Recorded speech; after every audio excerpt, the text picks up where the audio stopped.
Hello, Mr. President. I'm Mark Reinhardt of God Consent Podcast. I will begin to address your Oval Office address point by point. So one of the lessons we've learned from this spill is that we need better regulations, better safety standards, and better enforcement when it comes to offshore drilling. But a larger lesson is that no matter how much we improve our regulation of the industry, drilling for oil these days entails greater risk. After all, oil is a finite resource. We consume more than 20% of the world's oil, but have less than 2% of the world's oil reserves. And that's part of the reason oil companies are drilling a mile... Mr. President, while I agree that oil is a finite resource, everything is tied in with oil for basic health and safety.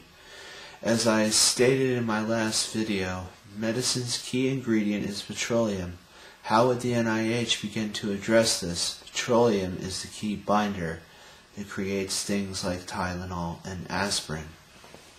The surface of the ocean, because we're running out of places to drill on land and in shallow water. For decades, we have known the days of cheap and easily accessible oil were numbered. Oil's days are numbered, yes. However, as with all transitions, they must be incremental in nature. A question that no one seems to ask is how will the Energy Department work with the private sector for a brand new form of energy? What about your editorial board interview with the San Francisco Chronicle about what a cap-and-trade legislation would do to electricity bills? You know, when I was asked earlier about the issue of coal,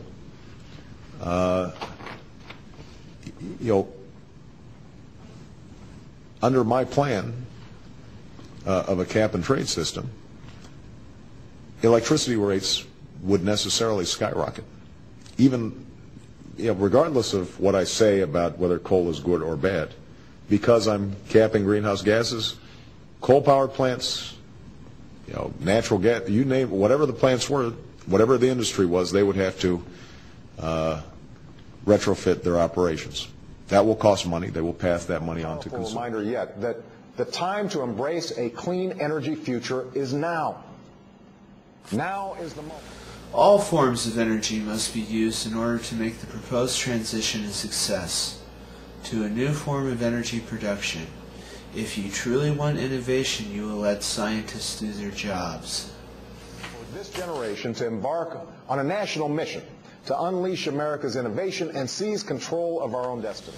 If you pass cap and trade, refrigeration will become too expensive to the very poor, and their food will, as a result, go bad.